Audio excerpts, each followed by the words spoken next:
we've got Logan, we've got Faith. You guys spend a lot of time making sure that the events are created, and then also that people know about what's going on.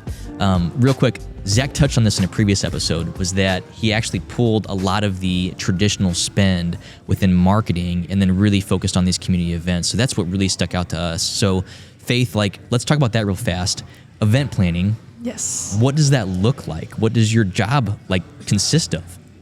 Yeah, that's a big question. A lot. Yes. So my job really has those two parts, social media and events. Yeah. So what my job kind of looks like is going to each of the GMs in Indiana. I sit down with them. I say, okay, for this quarter, what do you want to do? Do you want to do a sales event? Do you want to do a community event? Yeah. Do you want to do something geared towards customers? And so we kind of go through those 3 different options every quarter. That is what Trey has set me up to accomplish amongst Indiana, is every quarter do an event. I love Rohrman Toyota because Zach really pushes it amongst his team. Sure. He does a lot of that. And so for me, it's working with these other GMs and getting them out of their comfort zone to start accomplishing these events. And that's what Trey really wanted to see. So that's my job there. The event process takes a lot of learning. There's a lot of ups and downs. I've learned a ton. I'm almost at year 1. In July, I'll be at year 1. Sure. And community events take a lot more than sales and customer events. Of course they do. When you're looking at community events, it's looking at a month out. You're starting your organic marketing, and then you're doing all the page boosts and all the videos, fun videos, graphics, print offs. I mean, everything, emails. Yeah. I mean, it's like all you. You're like, I'm literally, it's holding in my hands like how people know about this event. They have a question and you're like, who do I ask? Oh wait, it's me. I'm like, wait. So when you do event planning, how many stores are you over for that? We have about 12 stores in Indiana. And so thankfully this store is basically handled. So I would put that about 10 stores that I'm working with. It's kind of cool that the concepts that come out of the Toyota store, for example. So is it Zach that comes to you and says, hey, here are these crazy ideas that we're going to try to execute? What does that look like, Faith? So Zach was doing this before I came on. Sure. And so Trey actually saw what Zach was doing, and I think he was like, I need to implement this at the other stores. Yeah. So what I've been able to do is I've talked with Logan quite a bit actually and say, hey, can you help me understand how you guys do it here? And then I've used information I've learned from Zach and Logan to implement that into other stores. Yeah. And so, does that make sense? No, for sure it does. Okay. It sounds like Trey brought you on literally to copy what they were doing here at the Toyota store. No, they saw the success with Logan. Yeah. And then implemented me for Indiana. Yeah. Yeah. So Logan, let's talk about your story real fast. So you were in sales first here, right? Yeah. I sold cars. Then I went into service. Zach was like, you know what? I want to try putting you in service. A sales guy, maybe selling some service products and just making people happy. Everybody's selling something. Yeah. And I serviced vehicles. I'm coming out here. Everybody has a problem. You go into service and it's not fun.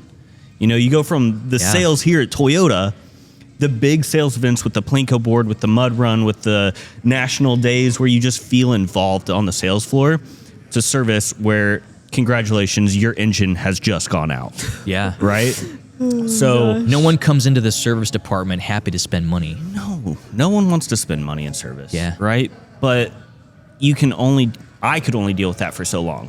And having the relationship I had with Zach, I feel comfortable saying, you know what, as a human being, I'm not happy doing what I'm doing. Right? I don't feel like I'm benefiting the people the way I want to benefit them. True. And I was sitting in his office and he looked at me. He was just like, really, I got an idea to you were basically going to quit, weren't you? Oh, 100%. Yeah. I was done. I was done with the automotive industry. I said, you know what? I'm going to be leaving at some point. I'm just giving you the courtesy of saying I'm probably going to be leaving sooner rather than later. Yes. And man, his eyes lit up, and I was scared. Like when this man has an idea, like it's either gonna be wild or wacky. That is true. You know, but he said, "Bear with me. Why don't you just talk to service customers, wear this weird change belt, go buy them sodas, like the Sonic drive-thru, you know?" Yeah. So I'm like walking around buying people sodas, getting their emails, making sure that they have a good time here. Obviously benefiting surveys, but not only the customers, but the employees as well. Right. And now it's evolved into this weird mashup of National Eat Outside Days, helping with that, to Plinko sales events, to TikTok, to Facebook, Instagram, YouTube Shorts. Now we have the podcast. Like, that's right. He was like, "I want this podcast to be good." I was like, "Dude, I was selling cars 9 months ago. I don't know how good you want it to be, right?" You want me to do a podcast? Yeah. Like, what the heck? You're like, just one episode, right? Yeah. He's like, no, a series. We're going to keep doing this. But no, it's evolved. It's been fun. It's been a journey for sure. Yeah. Yeah. What's the coolest thing about your job now, Logan? I mean, there's a lot of different things that you do. When you wake up in the morning, you come to work, what do you look forward to? Honestly, it's the people. Okay. Genuinely, like being involved with not only the social media side, but like kind of we talked about organic and marketing, but it's branding, right? It's letting people know that you are people, that you're not car salesmen, that you're not service advisors just trying to sell them a bunch of crap they don't need, but that you're people. Yeah. You know? Yeah. So Faith, there's been some really cool creative events you guys have done. So for example, Purdue isn't that far from here. Nope. And after they went through the Final Four, you guys were able to do a meet and greet with them. How hard was it to pull that off? Man, that was a whirlwind. An absolute whirlwind. So get this. I think it was, so we had brought this idea, but it was kind of like fly on the wall because we don't know what's going to happen. We don't know if they're just going to lose, whatever. That's right. It was a fly on the wall. So then we're kind of like 2 weeks out probably from that Final Four game or whatever it was. And we're like, we need to make something happen, especially after the Elite Eight game. I think that was like, we really should do something. Then they go to the Final Four. I mean, I'm not going to lie, I think we had a Zoom call probably 2 weeks out from that event. And we're like, we're going to do this, you know? And I was like, you know, I'm like, oh my gosh. You're like, when? Next year? 2 weeks. Next tournament. I was like, we don't even have social posts out. In 2 weeks, how do you think this is going to work? And so we get a graphic done. We send it out. I set it out on all of our Lafayette pages, our Rohrman Automotive group page, and then we link it to Legacy page. And so then I'm like, I put some money behind it, and then people are sharing it. I mean, it was just like, you know, I mean, we have like over 100 shares on like our Legacy, a different social platform. And so it just blew up so fast, and they knew it was going to. So that's why it was like, okay, that was only 2 weeks out for this event. And so that was just a fun experience on the marketing side of things to see how much organic media can do when people want to go to something, you know? Right. And so it was a really cool way to see our job be so successful in organic social media, because I mean, it really is where it's at in our age. Like, if people want to see what's up to date with a company, it's check their Facebook page. That's like, right. There's a realness to that, and I believe it more and more as I continue in this position.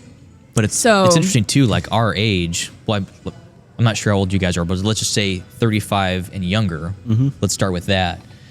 Most people in that age category, they don't watch TV anymore. They barely listen to radio. It's Netflix, Disney Plus. Exactly. They spend time Spotify, on social. Apple Music, yeah. Exactly. Mm-hmm. And if you can go where that demographic is, which is on social, right? Especially when you can put something in front of them that they actually like, right? Where now all of a sudden they can meet the basketball team from Purdue, and get a photo with them, shake a hand, get an autograph. Like, that's got to be mind blowing to actually get several thousand people there to that meet and greet. Like, it's got to be so easy too, just because everybody loves that. Right. Yeah. So we had people showing up at like 3 p.m. Yeah. No joke. We started having lines. People were in lawn chairs, coolers. Was there someone from another state that came? Oh, yeah. I'm sure there were. Other states. Yeah. I mean, people, I think probably Pennsylvania. Yeah, that was a far one. And some other states, and they drove. Yeah. And it was just like insanity. Exactly. So I live just a few hours north, basically in Michigan. It's still Indiana, but it's like 3 miles from Michigan. And like, I almost came down for that. And not that I follow people on that team, but I was like, dude, that's really cool that a team from Indiana went that far. Yeah. And you would see so many of them on like TV spots during that tournament. It was just, it's nuts. So I almost came down to see it. That's awesome. Yeah. Yeah, but it was a really great experience. Logan was there helping with media as well. And it was just bonkers. I mean, it was insane. It was so many people, but it was free. Exactly. And it was such a cool experience to be a part of such a big free event. Like just literally event. just saying, just pulling everyone from the community in. Like this is awesome. Sometimes we feel like, this is our opportunity as the Rohrmans to guide that connection between Purdue and the community, because a lot of times in college towns there's a disconnect between the university and the community. For sure there is. And so I love how we get to bridge that with the Rohrman group in Purdue. It's really cool. That's cool. Let's talk about organic social media for a second. So kind of pivoting, Logan, for you, you were able to pivot for this store, the Toyota store, and really start helping create a lot more of TikTok, for example, videos on there for the store profile. What did that look like when you first started doing that? Man, it was crazy. Zach has the ideas that we've talked about a bunch, but sure. I feel like he uses me to like help those ideas come to life. Yeah.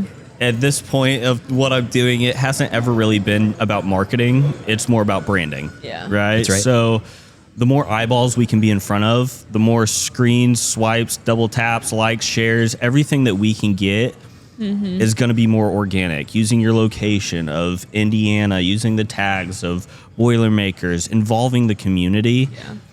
That gets eyeballs from the community on it rather than a large national platform that is going to not necessarily get people that are in the sales funnel, but once people hit the sales funnel of possibly being buyers, they have seen our brand, Rohrman Toyota, Rohrman Automotive Group, so much that it's kind of a, hey, yeah, you've seen us a couple times. We do have a sales event. Yeah. No pressure, but it's going to be If huge. you're in the market, yeah. Yeah. Exactly. So one thing you just mentioned was that you're able to target the local demographic in the local area instead of having the national platform.